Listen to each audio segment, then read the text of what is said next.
Morning, everyone, and thank you for um, coming back and listening. Um, Today, I wanted to shed some light on triggers and different ways that you can try and cope with them or deal with them.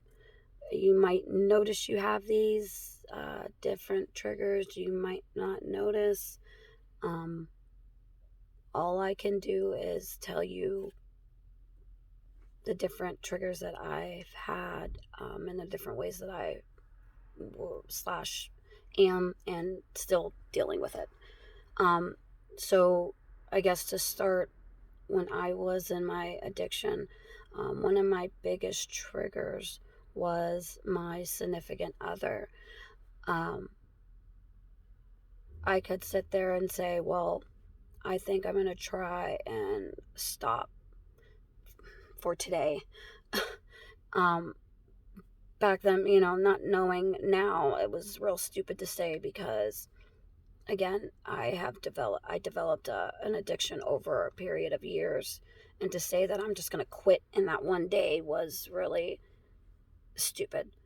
Um, Not saying that people haven't done it, I don't know, but for me personally, that was retarded for me to say, or stupid, forgive my language. So I would say, okay, I'm going to stop. He would come in, have either something or already, be high. And I would be like, okay, well, I told myself I wasn't going to do anything. I know I'm going to start feeling sick here in a little bit. Uh, and just automatic, okay, I'm going to do it. All right, if he's doing it, then I'm good. Any excuse that I could give myself, really, to do it, I would. I would give myself that excuse. um Another trigger for me was stress. um Anytime I got into an argument, because at the time, I didn't have my life together. I was living with my between my mother, his mother. So, and being in my addiction, there were a lot of misunderstandings, miscommunication, arguing, fighting. So that was my automatic um, bam, I need to get high. I can't deal with this right now. I need it. I need to go get high. I didn't even have to be sick. I could have literally just did something and I'd turn around, get into an argument with my mom or him, and that's all it took, you know. Um, your triggers may be different, but I know for a lot of people, stress is a main trigger. So, if you find yourself stressing, I mean, it doesn't matter what it's about. Um, Try and sit there and say, okay, I know this is stressing me out. Um, what are the different ways that I can try and take my mind off of using? Um, One of them for me, and this is just for me, I have 6 kids. So, soon as I start thinking, oh my God, like I'm so stressed, like I need something to help me relax, I have a 2-year-old running in the room screaming for mommy, crying because whatever happened. And then my mind automatically reiterates, like it goes to her, you know. So my kids are a main, I guess, coping method for me. Um, Another one that I've been working on is working out. Now, if you're not doing the methadone thing like I am, to help with those symptoms and with those withdrawal symptoms. I don't know if working out would be a good one, just because your body, when you're withdrawing, is going through a lot already.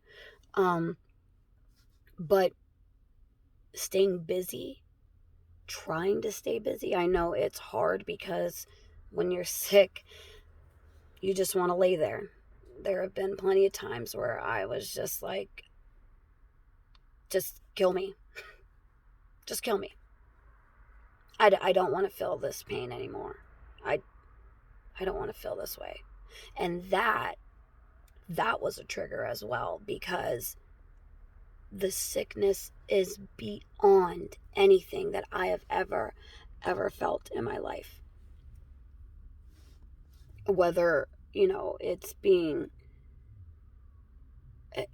sneezes, like you just, I don't know, you just feel everything so much more when you're sick and going through withdrawals. It intensifies those little sneezes. You get the sneezes, you get the tummy aches. You just feel like you got a real bad flu.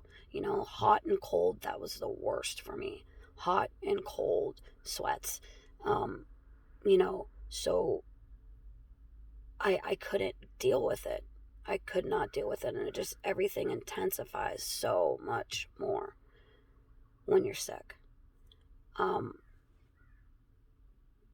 honestly, I would say to anyone out there that still is like, about the methadone, if you can't handle those withdrawals, if you were like me, I couldn't deal with it.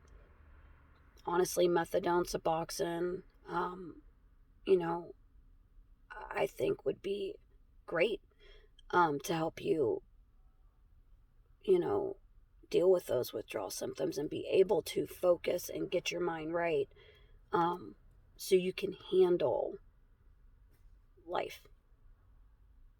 As like I said, I didn't want to even live when I was going through those withdrawals. So, but everyone's different. Again, you got to find your triggers. You got to find what really gets you to that point. Like before you get ready to use, say, okay, what happened 5-10 minutes ago? Were you arguing? Were you, fighting with your significant other? Were you, it could be anything. Were you sick? You didn't want to go, like I said, through the withdrawals. There's so many different things. I'm just giving you examples of what my triggers were. Um, again, it's different for everyone. So take a step back and, figure out what is really getting you to that point of using. And then go from there and then find different ways. Okay, well, if I can't handle these withdrawals, maybe Suboxone or methadone would be the right path for me. If it's arguing and stressing out, if the withdrawals don't bother you that much, if it's the arguing and stressing out, remove yourself from that person if you can. I know it's hard. But again, you got to get yourself together. So again, we're almost at the 10-minute mark. I would say like 9 minutes in or whatever. I don't want to, go on, but I will be back here tomorrow, to, I don't know, vent, talk, subscribe, like, all that good stuff. Thank you guys.